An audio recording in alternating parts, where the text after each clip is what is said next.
Everyone welcome to UPSC पे चर्चा with विशाल। तो आज हम सीएपीएफ का 2023 का पेपर सॉल्व करेंगे और इसके जो आंसर मैं बताऊंगा वो यूपीएससी की आंसर की के अकॉर्डिंग ही इसके आंसर मैं आपको बताऊंगा और ये आपके लिए बहुत ज़्यादा हेल्पफुल हो सकती है। चाहे आप सीएससी प्रीलिम्स दे रहे हैं तब तो बहुत ज़्यादा इंपॉर्टेंट है, क्योंकि आपको एक कोर एरियाज़ पता चल जाते हैं यूपीएससी के कि वो किन एरियाज़ में फोकस कर रही है। प्लस चाहे आप सीडीएस का एग्ज़ाम दें, चाहे आप सीएपीएफ का एग्ज़ाम दे रहे हैं या और भी अदर रिलेटेड एग्ज़ाम दे रहे हैं आप यूपीएससी के, तो आपको जितने भी एग्ज़ाम कंडक्ट कराते हैं अगर उनका पीवाईक्यूज़ का आइडिया है या उनके फोकस एरियाज़ पता हैं तो आपके लिए बहुत ज़्यादा बेनिफिशियल हो जाता है और आप एक एक्स्ट्रा एज में होते हैं। तो ये तो प्रीलिम्स वालों के लिए, जो कि सिविल सर्विसेज वाले हैं उनके लिए एक बहुत अच्छी तरीके से हेल्पफुल होगी ये। तो स्टार्ट करते हैं और मैं इसमें आपको बता दूं कि मैं इसमें जो ये मैथमेटिक्स टाइप से आपको क्वेश्चन देखने को मिलेंगे वो इसमें मैं सॉल्व नहीं करूंगा, सिर्फ जीएस वाले सॉल्व करके आपको बताऊंगा। ठीक, बाकी उनके लिए मैं अलग से कोई एक वीडियो रिकॉर्ड कर लूँगा, जो भी जितने भी ये मतलब मैथ्स रीजनिंग टाइप से क्वेश्चन आपको देखने को मिलेंगे। ठीक है, तो इसमें हम सिर्फ टैकल करेंगे ये जो क्वेश्चन हैं जो कि जीएस वाले हैं। तो क्वेश्चन नंबर 6 है जो कि जीएस वाला है, बाकी तो ये थोड़ा सा मैथमेटिकल टाइप्स हैं, तो एक बार आप इनको देख लीजिएगा ठीक खुद से। तो ये क्वेश्चन है नेशनल इमरजेंसी से रिलेटेड, इसमें पूछा गया है कि कौन से स्टेटमेंट करेक्ट है। इसमें बोला है कि जो प्रोक्लेमेशन है नेशनल इमरजेंसी की वो करी जाती है प्रेसिडेंट के द्वारा ओनली कब, जिस टाइम पे जो सिक्योरिटी है किसी भी पार्ट में वो थ्रेटन हो जाती है वॉर और एक्सटर्नल एग्रेशन से एंड आर्म्ड रेविलियन से। ओके, ये स्टेटमेंट तो सही है। ठीक है, ये तो सीधा सीधा आपको भी पता चल रहा होगा। ये तो इमरजेंसी प्रोविजंस वाले चैप्टर में चैप्टर नंबर आई थिंक 16 है, जो कि लक्ष्मीकांत में सीधा सीधे लाइंस लिखी गई हैं और सीधा लाइन है ये एकदम। जो गवर्नमेंट ऑफ इंडिया वो एक्वायर करती है पावर की, वो डायरेक्शन दे सकती है किसी भी स्टेट को on any matter. National emergency के समय पे एग्जैक्टली वो उसके सारी पावर ले लेती है गवर्नमेंट ऑफ इंडिया और उसको किसी भी मैटर पर डायरेक्शन दे सकती है, ये भी लिखा हुआ है।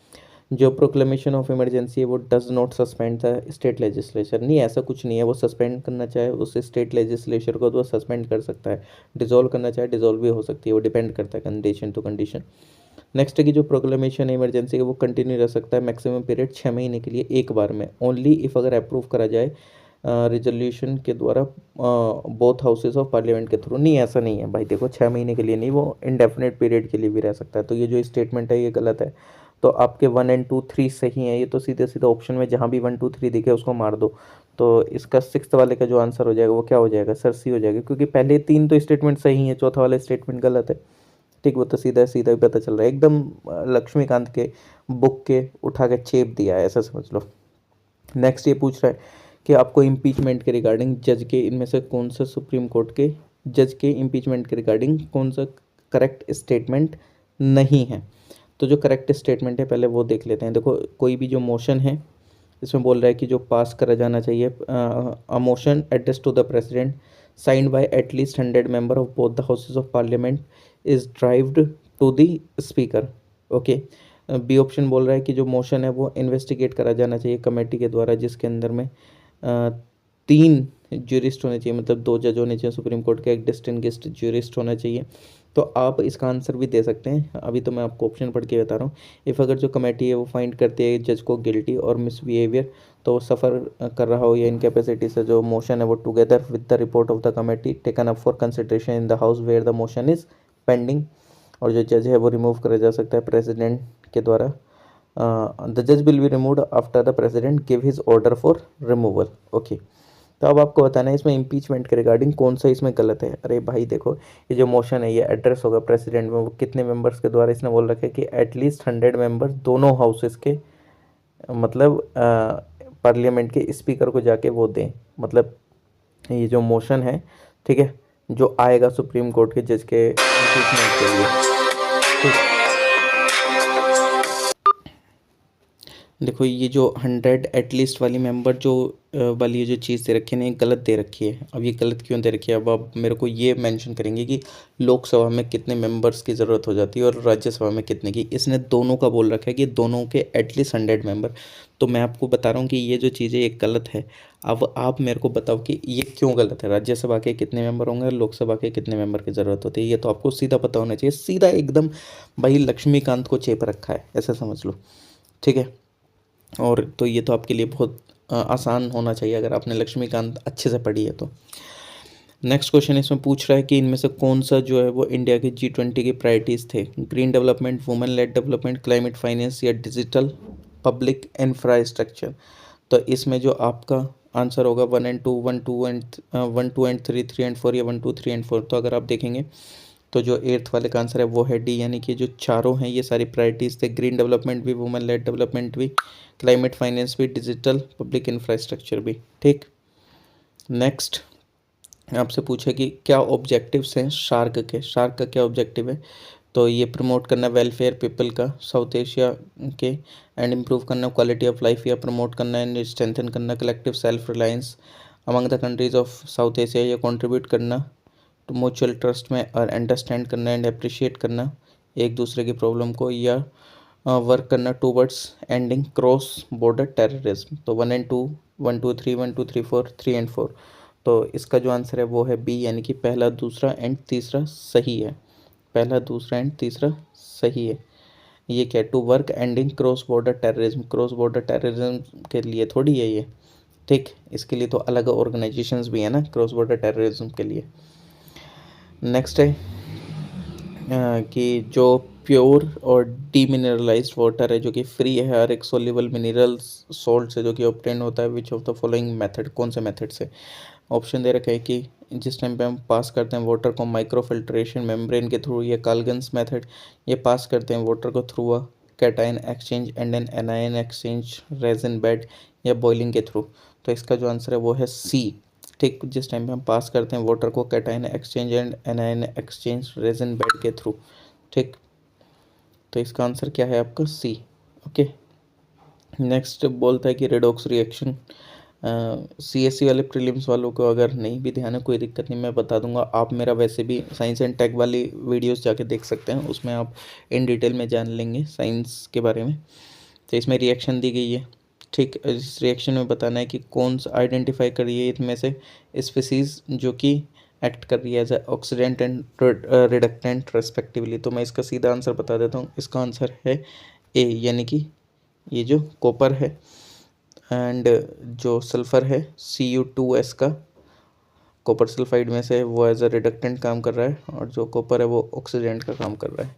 ठीक, नेक्स्ट इनमें से बताना है कि कौन सा जो है वो करेक्ट नहीं है regarding the settling of cement. इनमें से कौन सा करेक्ट नहीं है regarding the setting of cement. तो पहले ही दे रखा है जो एडिशन है स्मॉल परसेंटेज जिप्सम का, वो लेंथेंस कर देता है सेटिंग पीरियड को सीमेंट के, या कोलाइडल थ्योरी के अकॉर्डिंग जो जेल है हाइड्रेटेड सिलिकेट्स का वो फॉर्म होते हैं आर फॉर्म, एंड जिस टाइम पे ये जो जेल है वो हार्ड हो जाता है तो जो सीमेंट है वो लूज़ कर देता है, मतलब जिस टाइम पे सीमेंट सेट हो जाता है तो वो लूज़ कर देता है अपनी स्ट्रेंथ को। और जो ट्राई कैल्शियम सिलिकेट है वो रेस्पॉन्सिबल है इनिशियल सेटिंग के लिए सीमेंट की, ये die calcium silicate and try calcium silicate responsible है फाइनल स्ट्रेंथ के लिए, जो कि 1 साल में आती है। तो इसका जो आंसर है 12th वाले का वो है आपका सी। ठीक है, सी, यानी कि जो ट्राई कैल्शियम सिलिकेट है वो रेस्पॉन्सिबल है इनिशियल सेटिंग ऑफ सीमेंट के। ये जो ऑप्शन है ये गलत दे रखा है, बाकी जो तीनों हैं वो सही हैं। ठीक, मतलब आंसर सी सही है, लेकिन वैसे अगर देखा जाए तो ये स्टेटमेंट गलत है, और उसने गलत स्टेटमेंट ही पूछा था। तो बाकी 3 स्टेटमेंट सही हैं, सिर्फ ये वाला स्टेटमेंट ही गलत है। इनमें से बताना है कि कौन सा जो है वो मोस्ट अबंडेंट है एलिमेंट्स अर्थ में। तो ये तो आपको पता होगा कौन सा, सिलिकॉन, एल्युमिनियम, कार्बन या ऑक्सीजन। तो इसका तो सीधा सीधा आपको पता होना चाहिए कौन सा, ऑक्सीजन। ठीक है, ऑक्सीजन मोस्ट अबंडेंट। इनमें से आपको बताना है कौन सा जो है मेटल वो रिएक्ट नहीं करता ऑक्सीजन के साथ directly, titanium, iron, Pt, Z and zinc. ठीक, तो ये जो 14 वाले का आंसर है वो है सी। ठीक, सी आंसर है, ये ऑक्सीजन के साथ डायरेक्ट रिएक्ट नहीं करता है। नेक्स्ट इसमें क्वेश्चन दिया गया है लार्जेस्ट स्तूपा जो कि सांची में है उसके रिगार्डिंग में, कि अगर आप इंफॉर्मेशन के अकॉर्डिंग जाएंगे जो कि अवेलेबल है इंस्क्रिप्शन से स्तूपा के रेलिंग्स पे, तो जो कंस्ट्रक्शन है पार्ट का वन ऑफ इट्स गेट पे वो फाइनेंस करा गया था गिल्ड ऑफ आइवरी वर्कर्स के द्वारा, या जो ओरिजिनली जो अर्ली फॉर्म है इस स्तूपा की वो plain except for the stone railings and the gateway which were early carved. Okay, और जो पैनल्स हैं 4 गेटवेज के, वो कंटेन करते हैं sculpture only in the front end कोई भी स्कल्पचर नहीं है रियर साइड में, ठीक। और नेक्स्ट 1918 में जो स्तूपा था वो डिस्कवर करा गया था, और जो इसके चारों गेट थे वो वर इंटैक्ट, बट जो माउंट था वो पुअर कंडीशन में था। और जो आर्ट हिस्टोरियंस थे उन्होंने इस्टेब्लिश करा था clear connection between the sculpture of the stupa with the event, जो कि डिस्क्राइब है जटाका टेल्स में, जटका टेल्स में। और जो वॉर सीन है वो डिपिक्टेड है इन स्कल्पचर्स में। तो इसमें से बताना कौन सा करेक्ट है, ठीक है। ये जो सारे ऑप्शन दिए गए इनमें से कौन कौन से करेक्ट हैं, तो ये 15th वाले का जो करेक्ट ऑप्शन होगा आपका वो होगा डी, यानी कि 1 2 5 6, यानी कि 3 4 जो है वो इनकरेक्ट है, 3 4 जो है वो 3 4 जो है वो इनकरेक्ट हैं, ठीक। ओके, चलिए नेक्स्ट है। इसमें बता रखा है कि इंस्क्रिप्शन और इवेंट, मैं इसका सीधा आंसर बता देता हूँ पहले, और फिर आपको मैं बता दूंगा कि कौन कौन से टाइम पीरियड में किस पे क्या हुआ था, इंस्क्रिप्शन या इवेंट। तो ये 16th वाले का जो आंसर है वो है डी। अब इसके अकॉर्डिंग मैं आपको ऑप्शन बता देता हूँ, ठीक। यानी कि 1 2 1 3 5 इसके सही हैं। 1 3 5 यानी कि जो प्रयाग प्रशस्ति जो कि हरिसेन के द्वारा थी, वो 4th सेंचुरी CE में ही आपको देखने को मिलेगा। 1 3 5। तीसरा क्या कि जो मुद्रा राक्षस थे विशाखादत्त की, वो 5th सेंचुरी CE में लिखी गई थी। और जो आई होल प्रहस्ती रवि कीर्ति की, वो 7th सेंचुरी CE में लिखी गई थी, ठीक। अब आप मेरे को ये बता दीजिए कि ये जो है ये क्यों गलत है। ये जो चाइनीज ट्रेवलर फायान अकाउंट वो 6th सेंचुरी CE दे रखा है, तो कौन सा होगा। हर चरित्र जो है बन बट का वो 6th सेंचुरी CE दे रखा है, तो यहाँ पे कौन सा आना चाहिए टाइम पीरियड। एक कवि राजमार्ग जो कि अमोक वर्ष के थे उसका 8th सेंचुरी दे रखा है, तो यहाँ पे ये बताना है कि क्यों गलत है, कौन सा आना चाहिए था यहाँ पे, ठीक। 16 का जो ये इन्होंने डी दिया है, तो बाकी तो गलत है। इनमें से बताना है कौन सा स्टेटमेंट करेक्ट है, ठीक। स्टेटमेंट करेक्ट है, और स्टेटमेंट दिया गया है कि जो ब्राह्मणी है वो यूज़ करी जाती है राइटिंग के लिए, मतलब यूज़ करी गई राइटिंग के लिए, मैनी अशोकन इंस्क्रिप्शन के लिए, जो कि लोकल वेरिएशन भी दिखाती हैं। जो सिस्टम है हायरोग्लिफिक राइटिंग का, वो डेवलप्ड हुआ था एंशियंट मेसोपोटामिया में। जो सिस्टम है क्यूनिफॉर्म राइटिंग का, वो डेवलप हुआ था around 3rd century millennium BCE में इजिप्ट में। और जो एंशियंट स्क्रिप्ट खरोस्ती है वो वाइडली यूज होती है साउथर्न पार्ट में इंडिया के। तो ये जो 17th वाला है इसका जो आंसर है वो है ए, यानी कि जो ब्राह्मी है वो यूज़ करी गई थी राइटिंग के लिए काफ़ी अशोकन इंस्क्रिप्शंस में, और जो लोकल वेरिएशन दिखाती है, ठीक। चलिए नेक्स्ट है कि इनमें से कौन सी जो एक्टिविटीज़ हैं वो नहीं है पार्ट, किसके was not a part of the daily time table for a king as prescribed in Arthashastra, ठीक। इनमें से कौन से एक्टिविटीज़ पार्ट नहीं है डेली टाइम टेबल का राजा के लिए, जो कि प्रिस्क्राइब्ड है अर्थशास्त्र में। कि रिपोर्ट रिसीव करना रिपोर्ट डिफेंस पे, या विजिट करना टाउन इनकॉग्निटो में, या रिसीव करना रेवेन्यू कैश में, या कंसल्ट करना काउंसिल ऑफ मिनिस्टर से। तो इसका है आंसर नंबर वो ऑप्शन बी, यानी कि विजिट करना टाउन का इनकॉग्निटो में। ये मेंशन नहीं है, ये डेली टाइम टेबल का भी पार्ट नहीं है। बाकी सारे हैं कि रिपोर्ट रिसीव करो डिफेंस पे, रिसीव करना कैश को, या कंसल्ट करना उसके काउंसिल ऑफ मिनिस्टर्स से, ठीक। इनमें से आपको बताना है कि जो ऑर्गेनल है other than nucleus eukaryotic cells में, उसका खुद का DNA होता है, राइबोसोम होता है, प्रोटीन होता है। तो कौन है, गोल्गी, माइटोकॉन्ड्रिया, लाइसोसोम, या न्यूक्लियोसोम। तो 19 का जो अगर आप आंसर देखेंगे वो है बी, यानी कि माइटोकॉन्ड्रिया। नेक्स्ट है प्रोटीन सिंथेसिस जो होता है जो अमीनो एसिड्स का, वो रिकॉग्नाइज एंड कैरी आउट करा जाता है किसके द्वारा, mRNA, snRNA, miRNA, या tRNA। तो 20 का जो है वो है डी ऑप्शन, यानी कि tRNA, ठीक है, tRNA के द्वारा। तो इसका मतलब ये है कि जिस टाइम पे आप पढ़ेंगे साइंस एंड टेक को, तो आपको RNA के बारे में इन डिटेल चीज़ों को पढ़ना है, ठीक। जो इनवर्टिब्रेट्स हैं वो स्मूथ एंडोप्लाज्मिक रेटिकुलम है सेल्स के अंदर में, और विच ऑर्गन्स जो हैं वो प्ले करते हैं क्रूशियल रोल डिटॉक्सिफिकेशन में टॉक्सिक कंपाउंड्स का। तो ऑप्शन आपको दे रखे हैं स्प्लीन, इंटेस्टाइन, किडनी, लिवर। तो 21 का जो आपका आंसर है वो है डी, यानी कि लिवर, ठीक। जो रेट है एंजाइम का वो कैटलाइज कर देता है रिएक्शन को। डिपेंड करता है किस पे, सबस्ट्रेट कंसंट्रेशन पे, टेम्परेचर पे एंड पीएच पे, या ओनली ऑन सबस्ट्रेट कंसंट्रेशन पे एंड पीएच पे बट टेम्परेचर पे नहीं, या ओनली ऑन पीएच पे एंड टेम्परेचर पे बट सबस्ट्रेट कंसंट्रेशन पे नहीं, या सिर्फ टेम्परेचर पे डिपेंड करता है, ना ही पीएच और ना ही सबस्ट्रेट कंसंट्रेशन पे। तो इसका जो आंसर है वो है ए, यानी कि ये substrate concentration, temperature and pH तीनों पर डिपेंड करता है, जो rate of enzyme catalysed reaction का है। ठीक, यानी कि जो तेज़ रिएक्शन होती है वो किस किस पर डिपेंड कर रही होती है। ये जो दोनों स्टार्च हैं एंड जो ग्लाइकोजन है वो बने हुए होते हैं ग्लूकोज के। हाउएवर जो स्टार्च है वो प्रेजेंट होता है लीवर में, एंड ग्लाइकोजन जो प्रेजेंट होता है रेड ब्लड सेल्स में। ग्लाइकोजन जो कि मेड होता है एनिमल सेल्स में, बट स्टार्च जो कि बनता है प्लांट सेल में। जो स्टार्च एंड ग्लाइकोजन है वो प्रेजेंट है एनिमल एंड प्लांट सेल में, और जो ये बोथ स्टार्च एंड ग्लाइकोजन है वो प्रेजेंट है प्लांट सेल में ओनली। तो इसका आंसर है बी, यानी कि जो ग्लाइकोजन है वो आपका बनता है किसमें, एनिमल सेल में, बट जो स्टार्च है वो सिर्फ बनता है प्लांट सेल के अंदर में। ठीक, कुछ वायरल इन्फेक्शन जैसे कि नंबर ऑफ प्लेट्स जो कि रिड्यूस हो जाती है क्विकली, तो प्लेटलेट्स एसेंशियल होते हैं। क्यों?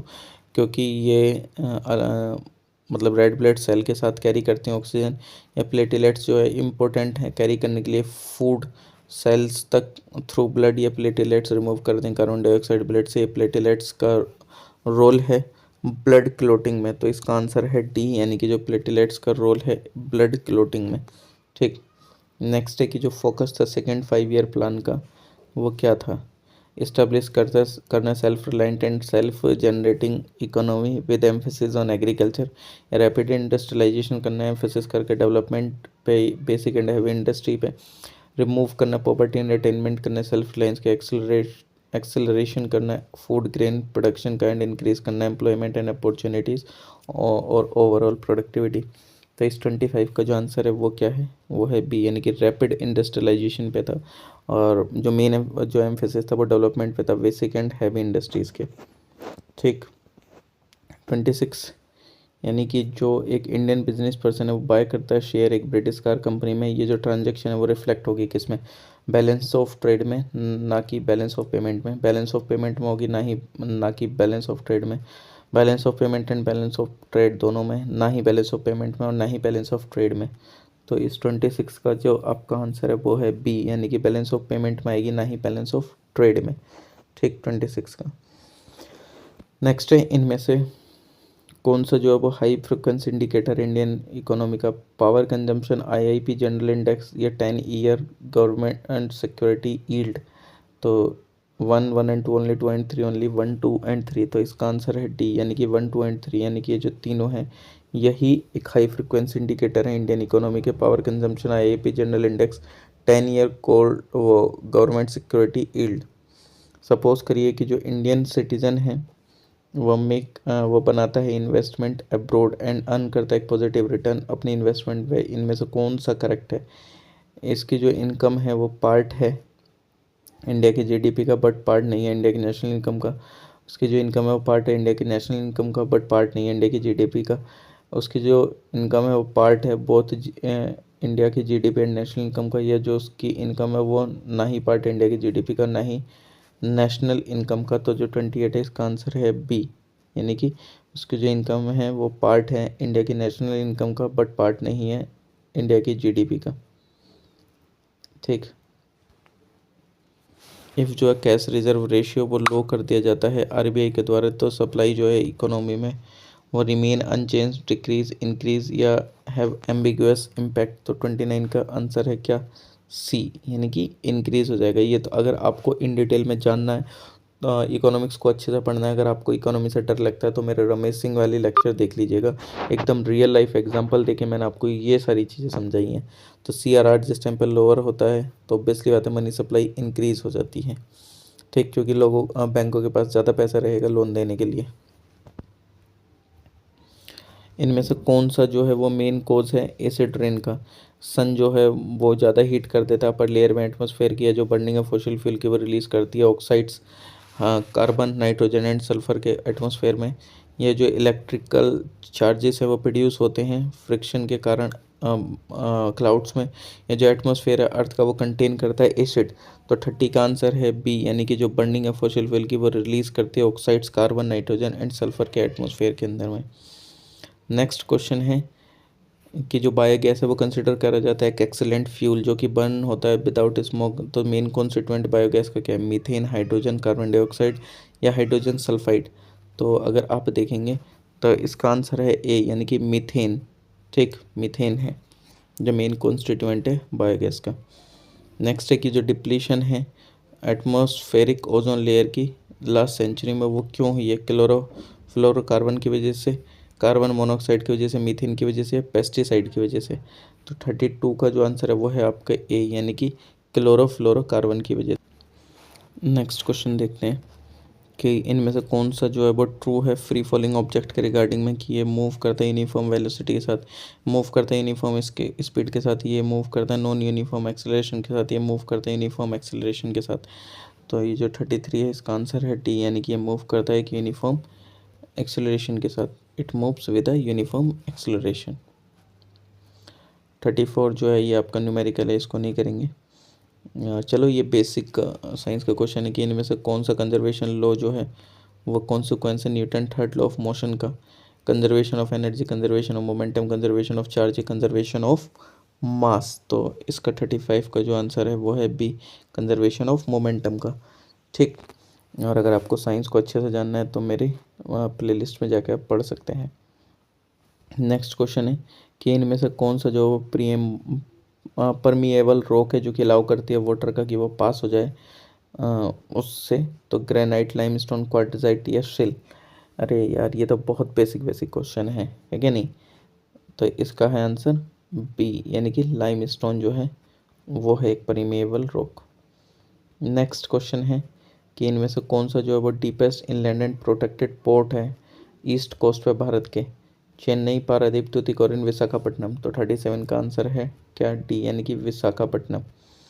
ठीक, तो अब आप मेजर पोर्ट्स देख लीजिएगा, भारत के माइनर पोर्ट्स देख लीजिएगा और उनकी अथॉरिटी के बारे में जान लीजिएगा, मेजर और उससे रिलेटेड एक्ट्स के बारे में पढ़ लीजिएगा। क्योंकि अगर मैं हर एक चीज़ इसमें एकदम इन डिटेल पढ़ाने लगूँ तो ये वीडियो कम से कम 4-5 घंटे की हो जाएगी। तो यहाँ से आपको एक आइडिया मिल जा रहा है कि आपको किन किन टॉपिक्स पे फोकस करके चलना है। ठीक है, तो ये ध्यान रख लेना। जो ग्रेटेस्ट डाइवर्सिटी है एनिमल के एंड प्लांट स्पीसीज़ की वो कहाँ देखने को मिलती है, टेम्परेट फॉरेस्ट में, डेजर्ट में और सवानाज में, आर्किटिक एंड एल्पाइन सिस्टम में, ट्रॉपिकल मॉइस्ट फॉरेस्ट के अंदर में। तो ये आपको देखने को मिलते हैं ट्रॉपिकल मॉइस्ट फॉरेस्ट के अंदर में जो आपको डाइवर्सिटी देखने को मिलेगी एनिमल्स एंड किसकी, प्लांट की। ठीक, नेक्स्ट क्वेश्चन नंबर 39 कि जो कौन सा स्टेटमेंट जो ड्रमलिन के बारे में करेक्ट है। ये स्ट्रीमलाइन हिल है जो कि मोल्डेड होते हैं ग्लेशियल ड्रिफ्ट में ऑन द टिल प्लेन्स, और ये एक सिटी है लोकेटेड है सेंट्रल यूरोप में, ये एक रिवर है, ये एक नैरो रोड है तिब्बत के अंदर में। तो ये तो सीधा सीधा पता है भाई, एक स्ट्रीमलाइंड हिल है जो कि मोल्डेड है ग्लेशियल ड्रिफ्ट में। ठीक, और जब तक प्लेन ना आए on the till plains. Next question है कि इनमें से कौन सा जो है बिजीएस्ट सी रूट है एंड लिंक करता है दो इंडस्ट्रियली डेवलप्ड रीजन्स को वर्ल्ड के, मेडिटेरियन को इंडियन सी रूट के साथ, नॉर्थ अटलांटिक सी रूट या Cape of Good Hope sea route या नॉर्थ पैसिफिक सी रूट। ठीक, तो इस 40 वाले का जो आंसर है वो है बी, यानी कि North Atlantic sea route busiest sea route है जो कि लिंक करता है दो इंडस्ट्रियली डेवलप्ड रीजन्स को वर्ल्ड के। और वो कौन कौन से रीज़न है वो कमेंट सेक्शन में कमेंट करो। क्वेश्चन नंबर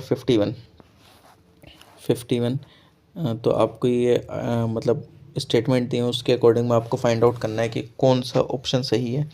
फार्मिंग के रिगार्डिंग में है एक तरीके से कि ये प्रोड्यूस होते हैं कंज्यूम, जो प्रोड्यूस है वो कंज्यूम करा जाता है पूरा, और मेनली जो है वो फैमिली के द्वारा करी जाती है जो लैंड और टेंड द लाइव स्टॉक। ठीक, और ये एक इफ़ स्मॉल सरप्लस प्रोड्यूस हो जाता है तो वो सोल्ड कर दिया जाता है या बार्टर कर दिया जाता है। ये generally small scale and labour intensive है। तो और कोई भी टेक्नोलॉजिकल इतना इनपुट नहीं होता है इसमें। तो बताइए एक्सटेंसिव फार्मिंग है, इंटेंसिव फार्मिंग है, ये सब्सिस्टेंस फार्मिंग है या कॉमर्शियल फार्मिंग है। तो ये जो है ये आपकी है सबसिस्टेंस फार्मिंग। ठीक, सबसिस्टेंस फार्मिंग अपने लिए कर रहे हैं। बाकी तो ये मैथ वाले क्वेश्चन है, ये नहीं करेंगे अपन। ठीक, ये तो बाद में कभी एक और वीडियो ले आऊँगा तो तब कर लेंगे। ये भी मैथ का 46 47 पढ़ते हैं। 47 जो है वो ये बोलता है कि इनमें से कौन सा statement organisation for security and cooperation in Europe के रिगार्डिंग में करेक्ट है। ठीक, तो इस ऑर्गेनाइजेशन के बारे में पढ़ लेना। हालांकि अगर देखा जाए तो इसमें टोटल 57 स्टेट्स हैं यूरोप से, सेंट्रल एशिया से एंड अमेरिका से। सेकंड ऑप्शन है कि ये ऑफर करता है एक forum for political negotiation decision making. किस फील्ड में? इन the field of early warning, conflict prevention, crisis management and post conflict rehabilitation. या ये जो है इसका प्राइमरी रेस्पॉन्सिबिलिटी है प्रोवाइड करना मिलिट्री सिक्योरिटी। यूरोपियन रीजन में जो डिसीजन है OSCE का वो लीगली बाइंडिंग है। तो ऑप्शन है 1 2 1 2 3 1 2 3 4 3 एंड 4। तो इसका जो आंसर है 47 वाले का वो है A, यानी कि कितना 1 एंड 2 ही सही है। 1 एंड 2 ही सही है, यानी कि 57 स्टेट्स हैं Europe, central Asia and America से। ये एक ऑफर करता है form political negotiation decision making के किस रिगार्ड में? अर्ली वार्निंग, क्लाइमेट और कॉन्फ्लिक्ट प्रिवेंशन, क्राइसिस मैनेजमेंट वगैरह से रिलेटेड। ठीक, नेक्स्ट देखते हैं क्वेश्चन नंबर 48। इनमें से कौन सा जो है वो क्वाड के बारे में करेक्ट है? ठीक, about Quad is are correct. तो आपको बताना है कि ये जो है क्वाड जो है वो ग्रुप है 4 कंट्रीज़ का, India, Australia, US and France. ये जो मैरीटाइम ऑपरेशन है वो एक इम्पोर्टेंट बाइंडिंग फोर्स है मेंबर्स के बीच में क्वाड के। ये जो क्वाड मेंबर्स हैं वो फॉर्म करते हैं वर्किंग ग्रुप कोविड-19 वैक्सीन पे। तो कौन सा सही है? 1 1 2 2 3 1 2 3। तो इसका जो आंसर है वो है C, यानी कि C का मतलब क्या है? 2 एंड 3। पहला वाला जो है वो गलत है। इसमें भाई साहब इंडिया, ऑस्ट्रेलिया, US, जापान आएगा ना, फ्रांस कहाँ से आ गया? तो इसलिए ये गलत हो गया। एलिमिनेशन लगा भी दोगे, पहला गलत, दूसरा गलत, तीसरा गलत, C बचा। एक ऑप्शन भी अगर गलत निकाल दे तो ठीक। हालांकि अब UPSC ने CSC में तो खास कर ही गायब कर दिया पैटर्न पूरी तरीके से, एलिमिनेशन मेथड ही एलिमिनेट हो गया। नेक्स्ट क्वेश्चन है कि जो नेशनल ह्यूमन राइट कमीशन है वो इस्टेब्लिश हुआ था अंडर द स्टैच्यू ऑफ, यानी कि किस कानून के किस एक्ट के अंदर में? Protection of human right act 1993, protection and implementation of human right act 1993, human right act 1993, human right commission act 1993। तो ये जो 49 का आंसर है वो है A। ठीक है, 49 का है A, यानी कि जो प्रोटेक्शन है ह्यूमन राइट एक्ट 1993 के थ्रू। इनमें से जो कौन सा है वो ऑफिशियल लैंग्वेज नहीं है यूनाइटेड नेशन की? Arabic, German, Spanish, Chinese. तो 1 एंड 3 1 4 2 1 एंड 2 2 ओनली। तो इसका जो आंसर होना चाहिए 50 का वो होना चाहिए D, यानी कि 2 ओनली। ये यानी कि जर्मन को छोड़कर अरेबिक, स्पेनिश, चाइनीज़ जो है सारी ऑफिशियल लैंग्वेज है यूनाइटेड नेशन की। ठीक, नेक्स्ट क्वेश्चन कि इनमें से कौन सा जो मेथड है, मतलब अगर देखा जाए तो जो मेथड यूज़ करा जाता है सेपरेट करने के लिए मिक्सचर को दो मिसिसिबल लिक्विड्स के, वो having sufficient difference in their boiling point is, क्या कहलाता है? Filtration, solvent extraction, centrifugation, simple distillation. तो ये तो 51 का एकदम सीधा डिस्टिलेशन प्रोसेस में ही तो होता है। वो टेम्परेचर डिफरेंस की वजह से अलग अलग जो मिक्सचर होता है वो अलग अलग निकलता रहता है, जैसे आप क्रूड ऑयल से निकालते हैं। ठीक, नेक्स्ट है कि इनमें से कौन सा जो स्टेटमेंट है वो करेक्ट है? एलॉयज जो वो मिक्सर है, एलॉय जो कंपाउंड एलॉय जो वो मेडअप होते हैं मेटल्स के, जो सारे एलॉयज होते हैं कंटेन करते हैं कार्बन का as one of their component. तो 52 का जो आंसर है वो है 52 का आंसर है वो है A, यानी कि जो एलॉय हैं वो मिक्सचर्स हैं। जो कॉमन एलिमेंट है graphite, fluorine, diamond and graphene में, वो क्या है? ऑक्सीजन, नाइट्रोजन, हाइड्रोजन या कार्बन। तो जो इसका आंसर है 53 का वो क्या है? D, यानी कि कार्बन। यानी कि जो कार्बन है वो एक कॉमन एलिमेंट है graphite, fluorine, diamond and graphene में। तो कार्बन के ही है ये एलोट्रोप्स एक तरीके से। नेक्स्ट है कि जो गैस है वो जनरेट हुई रिएक्ट करके जिंक का विद डाइल्यूट सल्फ्यूरिक एसिड, वो कौन सी होती है? आर्गन, हीलियम, हाइड्रोजन या nitrogen. The gas generated on reacting zinc with dilute sulphuric acid, कौन सी है? आर्गन, हीलियम, हाइड्रोजन या नाइट्रोजन। 54 का आंसर है C, यानी कि हाइड्रोजन। जो एक्वस सॉल्यूशन है जो एक्वस सोल्यूशन है सोल्ट का उसको ब्राइन कहते हैं, और जो सोल्ट है वो क्या है, sodium chloride, potassium chloride, calcium chloride, या सोडियम नाइट्रेट। तो 55 का आंसर है ए, यानी कि सोडियम क्लोराइड। यानी जो एक्वस सॉल्यूशन है सॉल्ट का उसको कहा जाता है brine, and the salt is sodium chloride. 56 का बताना है इनमें से कौन सा जो कमीशन है वो एसोसिएटेड नहीं है पब्लिक सर्विस के साथ भारत में। एटकिंसन कमीशन, इस्लिंगटन कमीशन, ली कमीशन, राधाकृष्ण कमीशन। अगर आपको इन कमीशन के बारे में भी जानना हो तो आप मेरे लूसेंट की सीरीज़ देख सकते हैं, वरना आप स्पेक्ट्रम भी देख सकते हैं इन डिटेल में और जानना हो तो। बाकी लूसेंट में तो मैंने ही कराई रखे हैं, आई थिंक लेक्चर नंबर 19 में है। तो इसका आंसर क्या है, डी, यानी कि राधा कृष्ण कमीशन जो है वो एसोसिएट नहीं पब्लिक सर्विस कमीशन से। बाकी एटकिंसन कमीशन, इस्लिंगटन कमीशन, ली कमीशन एसोसिएटेड है। राधा कृष्ण कमीशन किस चीज़ से रिलेटेड है बताओ, अगर था कोई इस तरीके से तो। नेक्स्ट है कि इनमें से कौन सा जो है वो लोकहितवादी के नाम से जाने जाते हैं। केशव चंद्र सेन, गोपाल हरि देशमुख, एम.जी. रानडे, गोपाल कृष्ण अगरकर। तो 57 का जो आंसर है वो क्या है, बी, यानी कि गोपाल हरि देशमुख। ठीक, लोकहितवादी के नाम से। हड़प्पन साइट और लोकेशन पूछिए, तो इसका मैं पहले सीधा सीधा ही आपको बता देता हूँ आंसर। 58 का क्या है, ए, यानी कि 3124। नागेश्वर जो है वो सौराष्ट्र के अंदर में है, और जो अली आलमगीरपुर है वो आपके किस में है, उत्तर प्रदेश में है, और जो कालीबंगन है राजस्थान में है, राखीगढ़ी जो है वो हरियाणा में है। ठीक। 60 का इसमें ये पूछ रहा है कि बताइए कौन सा जो पेयर है बुक्स का एंड ऑथर्स का वो करेक्टली मैच नहीं है। बंदी जीवन, सचिंद्र नाथ सन्याल, फिलोसफी है ऑफ द बॉम्ब, भगवती, चरण Bohra, Indian unrest, Annie Besant, या देशर कथा शक्खाराम गणेश देवस्कर। तो 59 का जो आंसर है वो है सी, यानी कि इंडियन अनरेस्ट जो है वो एनी बेसेंट का दे रखा है, करेक्टली मैच नहीं है। तो ये बताइए ये किसके द्वारा लिखी गई थी। बाकी जो तीनों हैं वो एकदम करेक्ट हैं। ठीक। नेक्स्ट क्वेश्चन नंबर 60, इनमें से जो है वो कौन सा इम्पोर्टेंट मार्कर है आर्कियोलॉजिस्ट के लिए कि जो कि आइडेंटिफाई करा एक archaeological site as a centre of craft production. पहला कि एविडेंस मिले रॉ मटेरियल के, जैसे कि stone nodules, whole shells etcetera, ये जोग्राफिकल एक्सपेंस देखने को मिला साइट का। एविडेंस मिला अनफिनिश्ड ऑब्जेक्ट का, रिजेक्ट्स का, एंड वेस्ट मटेरियल का। या एविडेंस मिला वैरायटी ऑफ पोट्री का।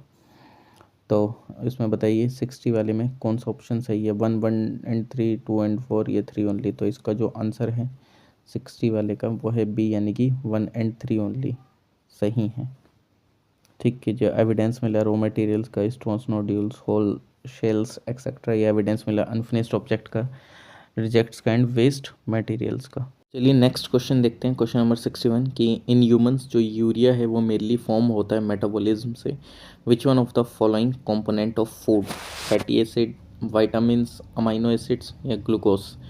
तो जो इसका आंसर है वो है सी, यानी कि अमाइनो एसिड्स। ठीक। नेक्स्ट है कि जो लिम्फ है जो कि मेनली फॉर्म्ड होती हैं प्लाज्मा से ब्लड के, एंड वो सराउंड है मतलब and it surround the cells. तो मेन डिफरेंस क्या है ब्लड एंड लिम्फ में। लिम्फ जो है वो कंटेन नहीं करती हैं रेड ब्लड सेल, या लिम्फ जो है वो कंटेन नहीं करती हैं वाइट ब्लड सेल्स। या जो लिम्फ है वो कंटेन करती हैं both red blood cell and white blood cell. या जो लिम्फ है वो कंटेन नहीं करती हैं कोई भी सेल। तो इस 62 वाले का जो आंसर है वो है ए, यानी कि जो लिम्फ है वो कंटेन नहीं करती हैं रेड ब्लड सेल्स को। ठीक। नेक्स्ट है कि जो for the digestion of carbohydrate, मतलब कार्बोहाइड्रेट, प्रोटीन, फैट, एंजाइम के डाइजेशन के लिए, तो जैसे कि अमाइलेज, ट्रिप्सन एंड लाइपेज को रिक्वायरमेंट लाइपेज की रिक्वायरमेंट होती है। तो और ये सिक्रेट होता है ड्यूडेनियम में थ्रू, किसके थ्रू, बाइल, प्लाज्मा, लिम्फ, या पेनक्रियाटिक जूस के। तो ये जो 63 है इसका है डी, यानी कि पेनक्रियाटिक जूस के थ्रू। नेक्स्ट है कि जो ये एसिड है यानी कि जो लैक्टिक एसिड है ये फॉर्म होता है मसल में ड्यूरिंग एक्सरसाइज और रनिंग। ये फॉर्म होता है क्योंकि ये एक्स्ट्रा एनर्जी देता है फैट से, ये एक्स्ट्रा ऑक्सीजन देता है लंग से, ये एक्स्ट्रा एनर्जी देता है ग्लूकोज से, एक्स्ट्रा एनर्जी देता है विटामिन से। तो इसका आंसर है सी, यानी कि एक्स्ट्रा एनर्जी देता है ग्लूकोज से।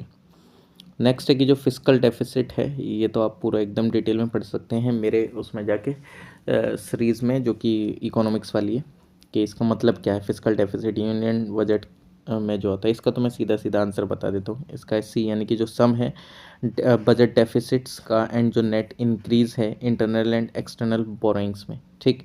सम of budgetary deficits and the net increase in internal and external borrowings, ठीक। तो वो आपका क्या कहलाता है, फिजिकल डेफिसिट कहलाता है, ठीक। तो इसको आप ध्यान रख लीजिएगा। नेक्स्ट कि जो बजट था क्या नाम है, विच वन ऑफ द फॉलोइंग जो कि लार्जेस्ट कंपोनेंट था रेवेन्यू एक्सपेंडिचर का यूनियन बजट 2022-23 में। तो सबसे ज़्यादा रेवेन्यू एक्सपेंडिचर हमारा किस चीज़ पे होता है, तो ये तो यार देखो आपका कोई सा भी बजट रहे तो इंटरेस्ट पेमेंट हमारा सबसे ज़्यादा रहता है, क्योंकि जो हमारे पास बाहर का पैसा है उसका जो इंटरेस्ट देते हैं तो वो हमारा जो सबसे ज़्यादा पैसा खर्च होता है वो इंटरेस्ट पेमेंट पे जाता है, चाहे आप कोई सा भी ईयर का बजट देख लो, ठीक। तो ये नहीं बोलना कि ये तो अरे करंट अफेयर हो गया, ठीक। चलिए नेक्स्ट देखते हैं क्वेश्चन नंबर 67। क्वेश्चन नंबर 67 है कि जो adequacy of foreign exchange reserve है कंट्री की वो कैप्चर्ड करी जाती है इनमें से किस by which one of the following indicator, किस इंडिकेटर के थ्रू। तो जो reserve to import ratio, reserve to external debt ratio, reserve to GDP ratio, reserve to monetary aggregates. तो इसमें से कौन सा ऑप्शन सही है, 1 and 3, 1 2 1 2 3 4 2 3 4 1 2 and 4। तो 67 का जो आंसर है वो है डी ऑप्शन, यानी कि आपका 1 2 and 4, ठीक। 1 2 and 4 यानी कि रिजर्व टू जीडीपी रेशियो छोड़ के जितनी भी ये ratio, reserve to import ratio, reserve to external debt ratio है, reserve to monetary aggregates. Next है कि इफ़ जो पीपल हैं वो इंक्रीज़ कर देते हैं, यानी कि इंक्रीज़ कर देते हैं जो पोर्शन है ऑफ इनकम और वो सेव करते हैं, portion of income they save, तो जो टोटल वैल्यू सेविंग्स की इकोनॉमी में विल आइदर डिक्रीज या रिमेन अनचेंज। तो ये जो फेनोमिना है वो क्या कहलाता है, crowding out, crowding in, paradox of thrift या पैराडॉक्स ऑफ प्रोस्पेरिटी। अगर आप देखें इसी कंसेप्ट के ऊपर में एक क्वेश्चन भी पूछा गया था, कब मतलब क्राउडिंग आउट क्राउडिंग इन वगैरह पे 2023 का जो फर्स्ट वाला जो मैंने CDS का पेपर का एनालिसिस करा था, तो देख लो कि जो ऑप्शन है वो कितने ज़्यादा इंपॉर्टेंट भी हो जाते हैं। तो उसमें भी ये दे रखा था, तो उसमें आई थिंक जो आंसर था वो क्राउडिंग आउट था, वो उस क्वेश्चन के अकॉर्डिंग, लेकिन इसका जो है वो है पैराडॉक्स ऑफ थ्रिफ्ट। तो ये आप पढ़ लेना, ये जो मतलब मेरी सीरीज़ है उसमें जाके, ठीक। पैराडॉक्स ऑफ थ्रिफ्ट बोला जाता है। और जो बैंक है वो रिक्वायर्ड करती है, मेंटेन करना है उसको certain ratio between their cash in hand and total asset. तो ये जो रेशियो है वो क्या कहलाता है, ये तो बहुत ईजी टर्म्स है यार, तो इसका तो मैं सीधा बता देता हूँ, वो तो वो SLR है, वो SLR यानी कि स्टैट्यूटरी लिक्विडिटी रेशियो, यानी कि इसका आंसर बी सही है। 70 वाला जो क्वेश्चन है वो ड्रॉप करा गया था इसके द्वारा, वैसे भी ये हमारे काम का भी नहीं है क्योंकि ये तो एक प्रॉब्लम है, प्रॉब्लम इन द सेंस कि ये मैथमेटिकल प्रॉब्लम है, ठीक।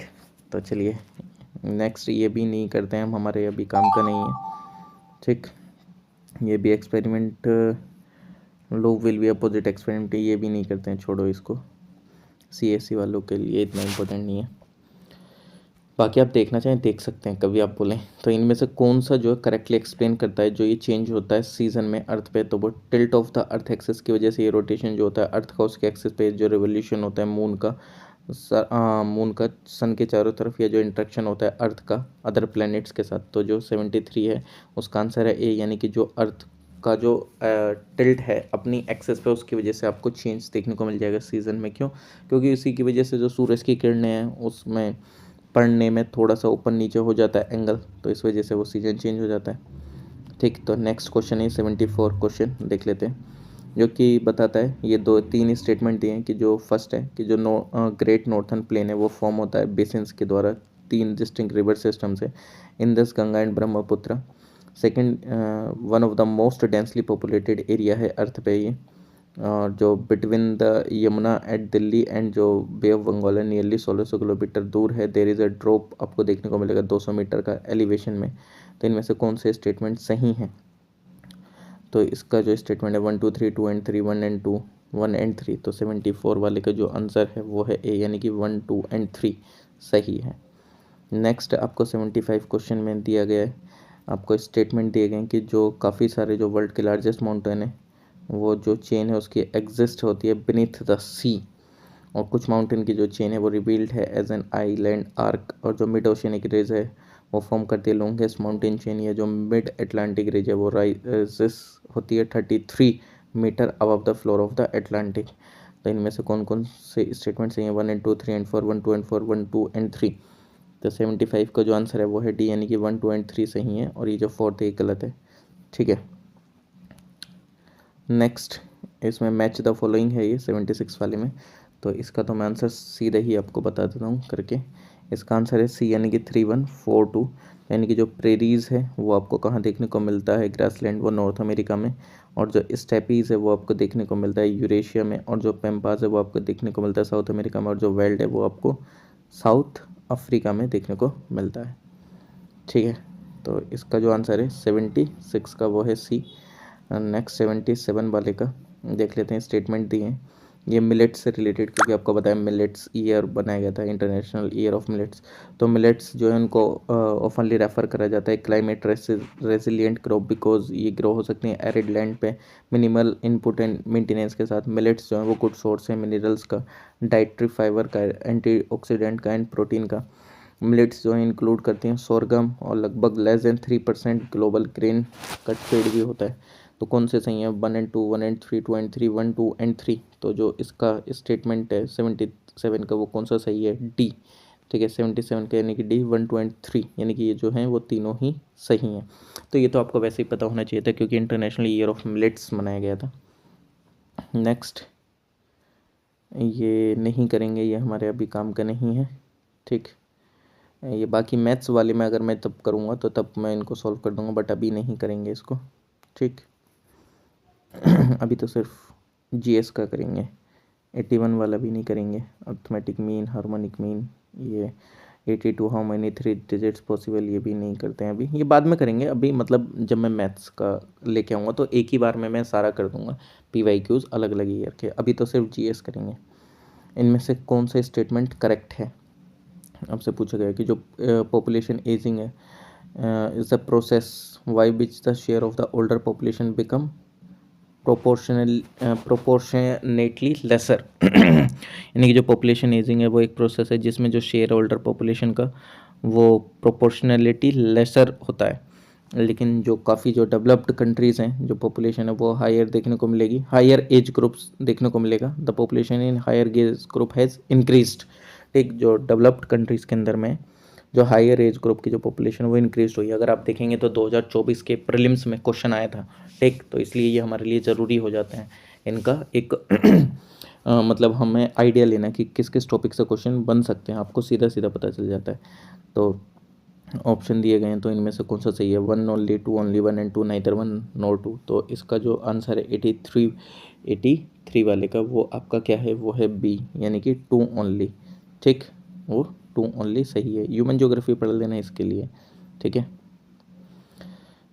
नेक्स्ट हालांकि मैं तो ज्योग्राफी पढ़ा भी रहा हूँ, प्ले लिस्ट में जाके आप देख लेना। इनमें से कौन सा जो स्टेटमेंट है वो करेक्ट है एक्शन फॉर क्लाइमेट एम्पावरमेंट के रिगार्डिंग में? तो ये जो टर्म है वो अडॉप्ट करी गई थी UN framework convention on climate change के द्वारा। ये टर्म है वो रिलेटेड है पेरिस एग्रीमेंट से। तो इनमें से कौन सा ऑप्शन सी? 1 only 2 only वो 1 and 2 है, नाइदर 1 and 2। तो 84 का जो आंसर है वो है सी, यानी कि दोनों ही सही हैं। ठीक, action for climate empowerment. Okay, चलिए नेक्स्ट कि क्लाइमेट न्यूट्रल नाउ इनिशिएटिव क्या है?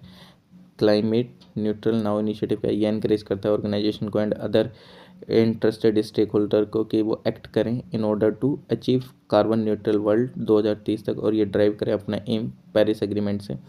तो कौन सा ऑप्शन सही है? 1 only 2 only both 1 and 2 neither 1 nor 2। तो 85 का जो आंसर है वो है बी, यानी कि 2 only, यानी कि दूसरा वाला सही है कि जो क्लाइमेट न्यूट्रल नाउ है वो ड्राइव करा गया है पेरिस एग्रीमेंट से। ठीक, कवच 2023, ये तो आपको वैसे पता होना चाहिए क्योंकि उस समय पे कवच आया भी था, और प्लस उड़ीसा वाले ट्रेन का एक्सीडेंट भी हुआ था। तो आपको कवच के बारे में पता होना चाहिए। स्टेटमेंट दें उसके बारे में कि एक जॉइंट कोऑर्डिनेशन कमेटी है ऑल 3 विंग्स की इंडिया आर्म्ड फोर्सेस की, जो कि प्रोटेक्ट करेगी इंडियन बॉर्डर्स को। ये इंडिया का नेशनल लेवल हैकेथन है जो कि जॉइंटली लॉन्च करा गया AICTE एंड PPRD के द्वारा, जिससे कि वो टैकल करे cyber threats. 1 only 2 only 1 and 2 neither 1 nor 2। तो कौन सा ऑप्शन सही है? तो 86 का जो है वो बी है। ये इंडिया की नेशनल हैकेथन जॉइंटली लॉन्च करी गई AICTE एंड PPRD, जो कि टैकल करेगी साइबर थ्रेट्स को। एक कवच इंडियन रेलवे सिस्टम वाला है और एक कवच ये वाला है, तो दोनों में कंफ्यूज मत होना, ठीक है। 86 का बी। नेक्स्ट 87 क्वेश्चन नंबर, इसमें बोला गया है कि जो ये इनमें से कौन सा जो स्टेटमेंट है खासकर मतलब न्यूलिथिक पीरियड के रेफरेंस में वो करेक्ट नहीं है।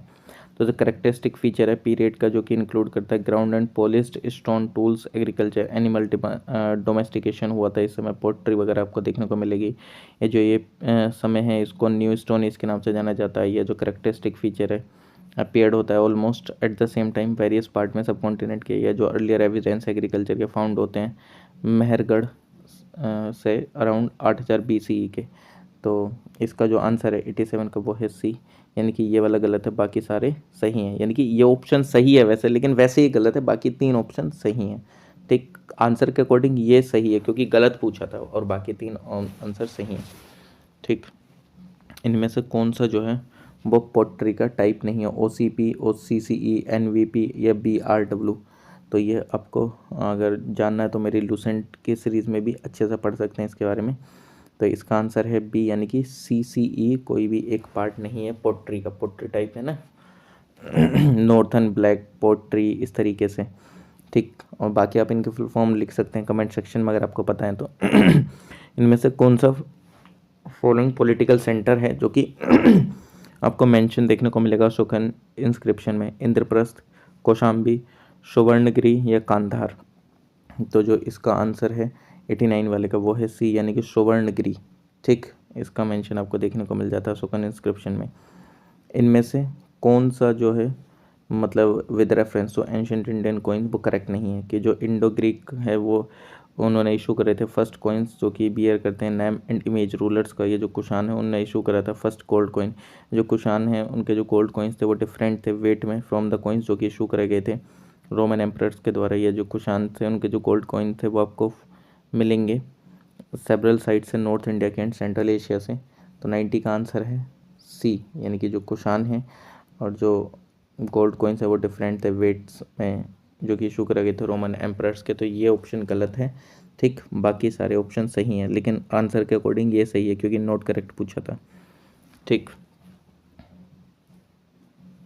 नेक्स्ट देख लेते हैं क्वेश्चन नंबर 91। जो वैदिक सेक्रीफाइस वाली जो प्रैक्टिस थी उसके रिगार्डिंग में ये क्वेश्चन पूछा गया है कि जो श्रोता हैं जो वैदिक सेक्रीफाइस वो इन्वॉल्व करता है use of 3 fires, Garhapatya house holder fire या आहावन्य ओफेरिटोरियल फायर, दक्षिणी गंगा साउथर्न फायर। ये जो फायर्स हैं वो suppose these fires were suppose to be placed in pits of different shapes, जैसे कि ग्रहपात्य जो कि स्क्वायर में, आहावन्या जो कि राउंड में एंड दक्षिणाग्नि जो कि रेक्टेंगल शेप में है। तो जो वैदिक सेक्रीफाइसेस होते थे उनके रिगार्डिंग में कौन से स्टेटमेंट सही है, तो पहला वाला सही है, यानी कि जो वैदिक सेक्रीफाइस थे वो यूज़ करते थे 3 fires. Garhapatya house holder fire होते थे, आहावन्य जो कि ऑफेरिटोरियल फायर होते थे, दक्षिणाग्नि जो कि साउथर्न फायर होती थी।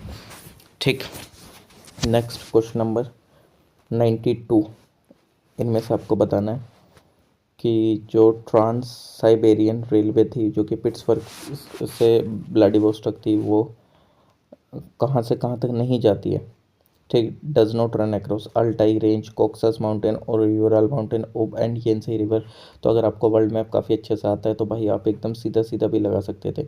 आपको व्लादिवोस्टॉक एंड पिट्सबर्ग के बीच की अगर जो भी पहाड़ी है पता है तो 92 का सीधा सीधा आंसर क्या है, बी, कॉक्सस माउंटेन से नहीं जाती है। ठीक, consider the following statement about barchans. Barchans के बारे में ये ज्योग्राफी से रिलेटेड है तो ये तो आपको जीसी लियोंग में मिल जाएगा। जीसी लियोंग की मैंने प्लेलिस्ट क्रिएट कर रखी है, उसमें आप जाके पढ़ लेना अच्छे से। ये जो लैंड फॉर्म्स है वो मिलते हैं थार डेजर्ट में भारत के, या जो विंडवर्ड साइड है उसके आपको कॉनकेव स्लोप देखने को मिलेगी। मैक्सिमम हाइट इनके सेंटर में होती है, जो 2 एंड से बार्कन के उनको हॉर्न्स कहा जाता है। तो 93 का मैं वैसे ही सी बता देता हूँ क्योंकि ये जो है ये ऑप्शन गलत है, सेकंड वाला कि जो विंडवर्ड साइड है वो कॉनकेव होगी स्लोप में, ऐसे कैसे हो जाएगी। ठीक है। हाइट जो वो सेंटर में ज़्यादा क्यों होगी? ठीक, बारकन्स ऐसे तो बनते हैं ना जब मिट्टी एक जगह इकट्ठी होती रहती है। ठीक, उसने बोला कि विंडवर्ड साइड से कॉनकेव देखने को मिलेगी। विंडवर्ड साइड कहाँ से होगी? कॉनक्लेव, वो कॉनकेव स्लोप। 94, जियोथर्मल एनर्जी जो है वो यूज़ करी जाती है प्रोड्यूस करने के लिए इलेक्ट्रिसिटी, और हॉट वाटर यूज़ करा जाता है डायरेक्टली इंडस्ट्री के लिए, एग्रीकल्चर, बाथिंग एंड क्लीनिंग के लिए। ठीक, न्यूक्लियर एनर्जी जो है वो चीपर होती है than some other sources of electricity. या जो थर्मल पावर स्टेशंस होते हैं वो बर्न करते हैं फॉसिल फ्यूल्स को क्रिएट करने के लिए स्टीम, जो कि टू ड्राइव द टर्बाइंस। ठीक, तो इसमें से कौन से स्टेटमेंट सही हैं? तो 94 का जो है वो है आपका सी, यानी कि 1 एंड 3 सही है, दूसरा वाला गलत है। न्यूक्लियर एनर्जी जो है चीपर होती है अदर सोर्स ऑफ इलेक्ट्रिसिटी से, बाकी जो है वो ऑप्शन सही है, 94 का सी। नेक्स्ट, इसका मैं सीधा ही आंसर बता देता हूँ आपको 95 वाले का। 95 वाले का है डी, यानी कि 2341 स्टॉकहोम कन्वेंशन, जो कि परसिस्टेंट ऑर्गेनिक पोल्यूटेंट से रिलेटेड था। मिनामाटा जो कि कन्वेंशन है जो कि रिलेटेड था किससे? बाइंडिंग इंस्ट्रूमेंट ऑन मरकरी से। बेसल कन्वेंशन जो कि ट्रांसबाउंड्री मूवमेंट से रिलेटेड था, हजार्डस वेस्ट एंड उनके डिस्पोजल से। और जो रोटरडम कन्वेंशन था वो हजार्डस केमिकल से रिलेटेड है एंड पेस्टिसाइड से इंटरनेशनल ट्रेड में। ठीक, नेक्स्ट है कि जो जजमेंट है सुप्रीम कोर्ट की peoples union for civil liberties versus union of India 2004 वो रिलेटेड है इनमें से किससे? Right to shelter, right against custodial violence, right to information, right to speedy trial. तो 96 का जो आंसर है वो है सी, यानी कि राइट टू इन्फॉर्मेशन से रिलेटेड है। 97 इनमें से बताना है कि जो हैबियस कॉर्पस है वो डील करता है इनमें से मतलब कौन से में आपको देखने को मिले? State of Uttar Pradesh versus Rajnarayan and others का केस 1975, या additional district magistrate Jabalpur versus Shivkant Shukla 1976, Mrs Maneka Gandhi versus union of India 1978, ये तो आर्टिकल 21 सीधा रिलेटेड था। नंदिनी सतापति वर्सेस PL धनी 1978 का केस, तो ये तो यार जबलपुर वाला केस आपको सीधा पता होगा, सबकान शुक्ला वाला। ठीक, इसी से हैबियस कॉर्पस जो वो रिलेटेड है। 98, आप मेरी पॉलिटी की सीरीज़ में जाके अच्छे से पढ़ सकते हैं इन सब चीज़ों के बारे में। लक्ष्मीकांत करा रखी है मैंने लाइन वाइज लाइन। ठीक, इनमें से जो कौन सा स्टेटमेंट है वो हाँ मतलब रिगार्डिंग हाई कोर्ट जो कि अंडर आर्टिकल 226 है, उनमें से कौन सा करेक्ट नहीं है? क्या इशू कर सकता है writs habeas corpus mandamus quo warranto certiorari and prohibition? Writs issue करी जाती हैं एनफोर्स करने के लिए किसी भी राइट को जो कि कन्फर्म्ड है पार्ट 3 में। ठीक, और फॉर एनी अदर पर्पसेस के लिए भी ये जो पावर है वो डेरोगेट करता है पावर जो कि कन्फर्म्ड है सुप्रीम कोर्ट में अंडर आर्टिकल 32 के पार्ट 2 में, वो सेक्शन 2 में। रिट्स जो है इशू करी जा सकती है किसी भी अथॉरिटी पर अंडर इट्स जुरिस्डिक्शन, बट इसमें जो गलत है वो कौन सा है? वो सी की, यानी कि इसको जो पावर है वो डेरोगेट कर मतलब सुप्रीम कोर्ट वाली पावर इसको कैसे मिल जाएगी? वो तो इसको 226 अलग से मिल रही है ना पावर। ठीक, इनमें से कौन सा सही नहीं है? जो लेजिस्लेशन है क्रिमिनल लॉ पे और बेरिंग एक्सेप्शन एक सब्जेक्ट है अंडर कॉन्करेंट लिस्ट, या जो बैंक्रप्सी एंड इंसॉल्वेंसी वो सब्जेक्ट है अंडर कॉन्करेंट लिस्ट, या जो inter state trade and commerce है वो सब्जेक्ट है अंडर स्टेट लिस्ट, या जो बैंकिंग है वो एक्सक्लूसिवली अंडर यूनियन लिस्ट के अंदर में है। तो इनमें से कौन सा गलत है? तो गलत है सी वाला कि ये जो inter state trade and commerce है वो सब्जेक्ट है अंडर स्टेट लिस्ट। ठीक, जो बेसल कन्वेंशन है, रोटरडम कन्वेंशन है, स्टॉकहोम कन्वेंशन रिलेटेड है किस चीज़ से रिलेटेड? अभी तो ऊपर भी पढ़े थे हम, नहीं है। Human right, prisoner management of pollutant, conservation of wetland, conservation of river. तो ये तो एकदम सीधा सीधा यार मैनेजमेंट ऑफ पोल्यूटेंट से रिलेटेड है ये। ठीक, नेक्स्ट क्वेश्चन जो कि क्वेश्चन नंबर 101, इसमें ये बोलता है इनमें से कौन सा करेक्ट नहीं है about mothers absolute affection programme? तो ये अलाउ करता है जितने भी ऑल प्रेग्नेंट वुमेन होती हैं absolutely free and no expense delivery public health institution में प्रोवाइड करता है assured comprehensive and quality antenatal care, ये प्रमोट करता है अनडाइल्यूटेड फोकस ब्रेस्ट फीडिंग पे, प्रोवाइड करता है मेडिकल एंड न्यूट्रिशनल केयर पे, severely acute and malnourish children के लिए। ठीक, तो इसमें से कौन सा ऑप्शन सही है? 1 2 एंड 3, 2 एंड 3, 1 2 एंड 4, 3 ओनली। तो जो 101 है इसका आंसर है कौन सा? ऑप्शन नंबर सी, यानी कि 1 2 एंड 4, 3 वाला जो ऑप्शन है वो गलत है, यानी कि जो प्रमोट करता है undiluted focus on breast feeding. Next है कि इनमें से कौन सा सही है? राइट टू इंफॉर्मेशन एक्ट 2005 के, तो there shall be not more than 12 information commissioner, यानी कि 12 इंफॉर्मेशन कमिश्नर से ज़्यादा नहीं होने चाहिए। या जो चीफ इंफॉर्मेशन कमिश्नर है वो होल्ड करेगा office for a term of 5 year. जो चीफ इंफॉर्मेशन कमिश्नर है वो एलिजिबल होगा रीअपॉइंटमेंट के लिए। तो इनमें से कौन सा स्टेटमेंट चाहिए? 1 only, 2 only, 1 and 2 only, 1 2 and 3 only. तो 102 का जो है वो पहली बात तो ये जो क्वेश्चन है ये ही डिलीट कर दिया गया है, ठीक। और प्लस अभी जो प्रोविजन है इसमें चेंज करे गए हैं, ठीक। तो इसलिए इसको डिलीट कर दिया था, लेकिन आप इसके बारे में पढ़ लेना मेरी उस वाली सीरीज़ में जाके, लक्ष्मीकांत वाली में। हालांकि मैं अभी इतना इन डिटेल में हर एक चीज़ को इसलिए नहीं बता रहा हूँ क्योंकि 4-5 घंटे लग जाएंगे हर एक चीज़ को बताने में मुझे। यहाँ से आपको एक टॉपिक का अंदाज़ा लग जाएगा कि आपको कहाँ कहाँ फोकस करना है। और बाकी मैंने इन डिटेल के लिए अपनी प्लेलिस्ट क्रिएट कर रखी है, सीधा जाओ वहाँ से टॉपिक पढ़ो, ठीक। इनमें से कौन सा जो है वो first pro tem speaker unanimously elect हुए थे as the speaker of the assembly?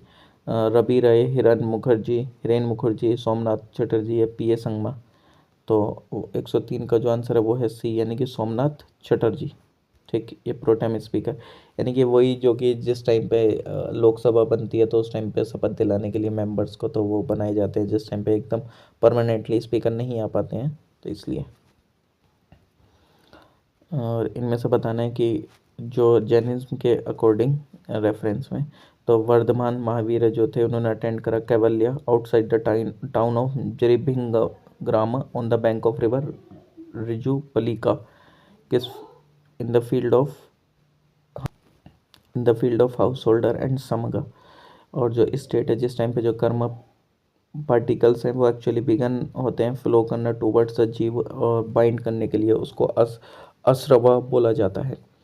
तो ये तो आप ध्यान रख लेना, यूपीएससी का Buddhism and Jainism favourite part है और वहाँ से तो क्वेश्चन आता ही है। तो इसका आंसर सी है क्योंकि ये दोनों ही सही हैं, ठीक। और मैं बार बार रिपीट कर रहा हूँ, आप सीधे जाके प्लेलिस्ट में मेरी देख सकते हैं, एकदम इन डिटेल पढ़ सकते हैं इनके बारे में भी। और प्लीज़ बुद्धिज्म एंड जैनिज्म तो अच्छे से पढ़िएगा ही, ओके। नेक्स्ट क्वेश्चन है कि with reference to textile in southern India, और ये जो टैक्स है और उनका मतलब क्या है? तो मैं इसका सीधे बता देता हूँ इनमें कौन सा आंसर सही है, फिर आपको सीधा बता देता हूँ। इसका 1 एंड 2 सही है। जो पंजू पीली है वो कॉटन यान पे लगता था, ये जो टैक्स था। ये जो नुलेयाम उनका यानी कि कॉटन थ्रेड पे। अब आप मेरे को ये दो जो हैं ये मेंशन कर दीजिए कमेंट सेक्शन में, तारी कदमी और शैला जो था, ये इसका क्या मतलब होता था, ठीक। या तो ये दोनों अपोजिट दे रखे हैं, अब आप खुद देख लो, या इसका कुछ अलग मतलब है। जल्दी से कमेंट सेक्शन में कमेंट कर देना। इनमें से कौन सा जो है एनिमल वो नहीं आता था under the category of 4 noble animal, जिसको महाअजनेय पशु जो कि काव्ड होते थे ऑन द राउंड ड्रम, जिसको अंडा फाल का कहा जाता था, लोयन कैपिटल जो कि सारनाथ में। तो डियर, लोयन, बुल या हॉर्स? तो 106 का आंसर है ए, यानी कि वो था डियर। इसमें बताना है कि जो रूल था किसका?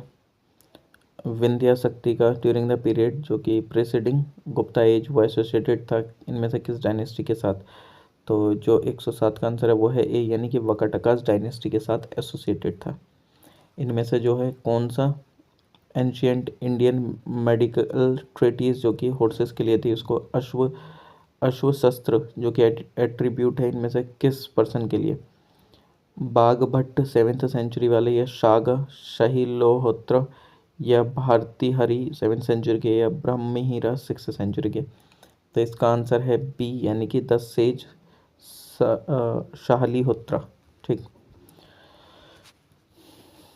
जो सेलिब्रेटेड ग्रुप्स हैं पोइट्स के मिडिवल मथुरा एंड वृंदावन में, उनको अष्टचापा कहा जाता है जो कि सक्सेसर थे इनमें से किस मिडिवल भक्ति संत के? तो ये तो मैं सीधे बता देता हूँ, ये थे किसके? सूरदास जो कि ब्रज रीजन के थे, उनके थे ये क्या सक्सेसर। इनमें से बताना है कौन सा स्टेटमेंट सही है लेटराइट सॉइल के रिगार्डिंग में। तो यानी कि आपको सॉइल्स के टाइप पढ़ने हैं, तो ये ध्यान रख लेना। और वो मेरी ज्योग्राफी वाली सीरीज़ में आप पढ़ सकते हैं, लूसेंट में भी पढ़ लेना तो कोई दिक्कत नहीं है। लेटेराइट सॉइल जो है वो मिलती है आपको हाई लैटिट्यूड्स में, हिमालय के, या ये वेरी फर्टाइल सॉइल है। रेड कलर की होती है due to presence of iron oxide, या ये पुअर होती है नाइट्रोजन में, पोटाश में एंड ऑर्गेनिक मैटर्स में। ठीक, तो इसमें कौन सा ऑप्शन सही है? तो या तो 3 ओनली, 2 एंड 4, 3 एंड 4, 1, 3 एंड 4। तो इसका जो है वो है सी ऑप्शन सही, यानी कि जो है 3 एंड 4 सही, कि रेड इन कलर होती है आयरन ऑक्साइड की वजह से, पुअर इन नाइट्रोजन होती है पोटाश एंड ऑर्गेनिक मैटर की वजह से। नेक्स्ट है रागी क्रॉप की कंडीशन के बारे में, कि वह जो ग्रो होती है इनमें से कौन सा करेक्ट है उसकी कंडीशन को ग्रो होने के लिए। ये मिलेट क्रॉप है जो कि ग्रो होती है ड्रायर पार्ट में साउथ इंडिया की। रबी क्रॉप जो कि शॉन होती है मतलब उगाई जाती है नवंबर एंड मार्च में। या रेन फेड क्रॉप है जो कि ग्रो होती है red light Blackie and Sandy Lomb soil पे। ग्रो होती है between 20 degree Celsius 30 degree Celsius temperature में, और 50 से 100 सेंटीमीटर का रेनफॉल चाहिए। तो ये जो पहली बात है ये डिलीट कर दिया गया था क्वेश्चन, ठीक है। बट हाँ आप रागी क्रॉप के बारे में पढ़ लेना। रॉक स्ट्रक्चर के बारे में बताना है कि जो कॉन्ग्लोमेरेट्स हैं वो are clastic sedimentary rock. Slate जो है वो एक नॉन क्लासिक सेडिमेंट्री रॉक है। ग्रेनाइट जो एक प्लूटोनिक इग्नियस रॉक है। जो बेसाल्टिक है वो एक्सट्रूसिव इग्नियस रॉक है। तो कौन सा सही है? 1, 2 एंड 3, 3 एंड 4, 1 एंड 2, 1, 3 एंड 4। आप मेरे लूसेंट बोल रहा हूँ, जीसी लियोन के चैप्टर नंबर 2 में आप जाके पढ़ सकते हैं। इन रॉक्स के बारे में इन डिटेल मैंने एक्सप्लेन कर रखा है। तो इसका आंसर है डी, यानी कि 1, 3 एंड 4। ठीक।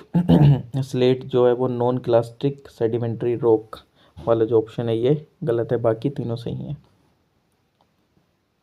ओके नेक्स्ट 113 रामसर वेटलैंड के बारे में ये पूछा गया है। तो वेटलैंड तो आपको पता होना चाहिए। गहीर माता जो कि हैबिटेट है ओलिव रिडले टर्टल का। चिल्का लेक जो कि हैबिटेट है यहाँ पे इरावदी डॉल्फिन का। ये एक फ्लैगशिप स्पीसीज भी है। आप PMFIS की एनवायरनमेंट भी पढ़ सकते हैं, मेरे प्लेलिस्ट से। ठीक।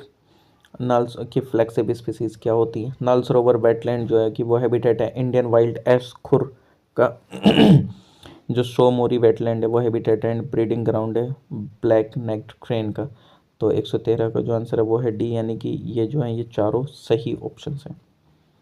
रामसर वेटलैंड डे बताना कब बनाया जाता है, वेटलैंड डे कब मनाया जाता है ये मेंशन कर देना, इंटरनेशनल वेटलैंड डे। इनमें से कौन सा जो सॉइल फॉर्मेशन प्रोसेस है वो होता है फुमदीज, यानी कि फ्लोटिंग फील्ड्स आपको देखने को मिलेंगे लोकटक लेक ऑफ मणिपुर में। तो लेटराइजेशन, पोर्टजोलाइजेशन, ग्लेजिएशन या कैल्सिफिकेशन। तो इसका जो आंसर है वो है सी, यानी कि ग्लाइजेशन। ठीक। नेक्स्ट है इसमें आपको बताना है कि जो स्टेटमेंट है वो कौन सा सही है स्प्रिंग टाइड्स के रिगार्डिंग में। यार ये स्प्रिंग टाइड्स वगैरह तो एकदम सीधे सीधे वाले क्वेश्चन होते हैं, इसके तो सीधे आंसर पता होने चाहिए। हाई टाइड्स जो है वो हाईयर देन हो जाती है एवरेज हाई टाइड से, एंड जो लो टाइड है वो लोअर देन हो जाती है एवरेज लो टाइड से। तो वो स्प्रिंग टाइड है, ठीक है। करेक्ट बताना तो यही करेक्ट है। ओके नेक्स्ट इनमें से कौन सा अगर आप देखेंगे, हाँ मतलब IPL करके टूर्नामेंट के बारे में सही है। जो दो टीम्स जो हैं वो वन करती हैं। दो टीमों ने जीता है tournament 5 times. Chennai super king runner up रही 5 एडिशन में टूर्नामेंट के, और 3 ओकेजन में जो फाइनल जो प्ले करा गया वो अब्रॉड करा गया। तो बताइए कौन से स्टेटमेंट सही हैं? जो क्रिकेट प्रेमी है उनको पता होगा कि ये तीनों स्टेटमेंट ही सही हैं। ओके खेलो इंडिया के रिगार्डिंग है ये, खेलो इंडिया यूनिवर्सिटी गेम के। इनमें से कौन से स्टेटमेंट सही है? जो फर्स्ट एडिशन हुआ था उड़ीसा में हुआ था, जो नेम था मस्कट का। थर्ड एडिशन के की IUG का वो जीतू था, और जो फर्स्ट एडिशन था इसका वो पोस्टपोन हो गया था कोविड की वजह से। तो कौन सा स्टेटमेंट सही है? सी, यानी कि 1 एंड 2 सही है। ठीक। फर्स्ट एडिशन पहली बात कब हुआ था फर्स्ट एडिशन, अब आप उसका अंदाज़ा लगा लो। एक्सरसाइज अजय वॉरियर जो है वो बाइनियल ट्रेनिंग इवेंट है इंडियन आर्मी एंड इंडियन मतलब और कौन से देश की आर्मी के बीच में। तो इसका सीधा पता होना चाहिए, यूनाइटेड किंगडम की आर्मी के बीच में है ये। और नेक्स्ट इनमें से जो जर्नी है किसकी, फर्स्ट फेज़ ऑफ सागर परिक्रमा यात्रा की, वो इनिशिएटिव गवर्नमेंट ऑफ इंडिया का वो स्टार्ट हुआ था कहाँ से? तो 119 का जो आंसर है वो है डी, गुजरात से। ओके जो एनुअल खीर भवानी मेला है वो ऑर्गेनाइज हुआ था। ये करंट अफेयर वाले हैं इसलिए मैं इसको सीधा बता रहा हूँ। तो वो हुआ था कहाँ, कश्मीर वैली में। ठीक। निसार तो इतनी ज़्यादा न्यूज़ में रहती है, निसार जो कि मैन्युफैक्चर करी गई थी जॉइंटली इसरो। और दूसरा क्या था इसमें यार, निसार नाम में ही है उस ऑर्गेनाइजेशन का नाम, अगर आप देखेंगे तो पहचानेंगे तो, यानी कि इसका आंसर क्या है, नासा। नासा और इसरो ने बनाया था ये। जो ऑपरेशन कावेरी है, जो ऑपरेशन कावेरी है वो करा गया, एक रेस्क्यू ऑपरेशन है, लॉन्च करा गया था गवर्नमेंट ऑफ इंडिया के द्वारा इवैक्यूएट करने के लिए इंडियन सिटीजन्स को। कहाँ से, ये तो एकदम रटे होने चाहिए ये छोटी छोटी चीज़ें, सूडान से। ठीक। जो रेल विकास निगम है, रेल विकास निगम वो लिमिटेड, रेल विकास निगम लिमिटेड वो क्या है, Maharatna, CPSE, Navratna, mini Ratna, first CPSE, mini Ratna, second CPSE. तो ये जो है ये क्या है, वो नवरत्ना है। तो यानी कि आपको पता होना चाहिए महारत्ना में कौन कौन सी कंपनी है, नवरत्न में कौन सी कंपनी है, ये सारी चीज़ें थोड़ी थोड़ी। ठीक। 124 यानी कि जो ये ऐरावत है, ऐरावत, परम सिद्धि और प्रत्यूष एंड मिहिर। अरे यार ये तो नाम से सीधा पता चला, ये तो सुपर कंप्यूटर है भारत के। इनमें से कौन सा नेवल शिप जो है रिसेंटली कंक्लूड करा था उसने 1700 NM nautical mile trans ocean intercontinental voyage. तो यानी कि आपको इंडियन नेवल शिप्स के बारे में पता होना चाहिए। तो इसका आंसर है INS त्रेनी, INS भी तारिणी। ठीक। तो यहाँ पे आपका जो CAPF 2023 का पेपर है वो ख़त्म होता है। ओके। और आई होप कि आपको आइडिया लगा होगा कि किस किस टॉपिक पे UPSC का फोकस है। तो उन टॉपिक्स को आप पढ़ लीजिएगा अच्छे से और करंट अफेयर पे फोकस देकर चलिएगा। और बाकी मैं CDS के भी 10 पेपर कराऊंगा और CAPF के भी 10 कराऊंगा और NDA के भी करेंगे हम, और जियो साइंटिस्ट के भी करेंगे, और प्रीलिम्स सिविल सर्विसेज वाले भी करेंगे, जिससे कि आपको पूरा एक अंदाज़ा लग जाएगा। अगर आप टेस्ट सीरीज भी ना करें और इनके टॉपिक्स पे भी फोकस दे लें तो आप तब भी क्वालिफाई कर सकते हैं अपने एग्ज़ाम का। ओके। तो चलिए मिलते हैं नेक्स्ट वीडियो में। Bye everyone, take care. Please like, share, comment and subscribe, क्योंकि मेरा मोटिवेशन बना रहेगा। ठीक।